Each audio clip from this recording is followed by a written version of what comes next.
Welcome to our lecture online. There are some other interesting patterns regarding Pascal's triangle, and it's interesting to take a look at it. So first of all, notice that the first coefficient is always going to be a 1. The numerical coefficient of any binomial expansion of a plus b is always going to have a 1 in front. So we have 1a, 1a squared, 1a cubed, 1a to the 4th power, and so forth. That will always be the case. Notice that the second numerical coefficient always equals the exponent in the binomial expansion. A plus b to the 1st power, we have a 1. A plus b to the 2nd power, we have a 2. A plus b to the 3rd power, we have a 3. So the second number in the expansion, the second coefficient, always equals the coefficient of our binomial expansion. And then there's another interesting pattern for the third number.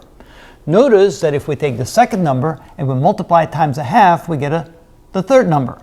Here, when we take the second number, multiply times 1, we get the third number. Here we take the second number, multiply times 1.5, we get the third number. Here we take the second number times 2, we get the third number. The second number times 2.5, we get the third number, and begin to see the pattern. Times a half, times 1, times 1 1/2, times 2, times 2 1/2, times 3, times 3 1/2, times 4, times 4 1/2. So whenever we take the second number for the coefficients in our expansion in the Pascal's triangle, and then we'll multiply it first times a half, then times 1, times 1 1/2, times 2, times 2 1/2, times 3, and so forth, we then get the third number. So there's interesting patterns that you can see throughout the Pascal's triangle. And of course, we have lots of time. We could look at all kinds of other patterns.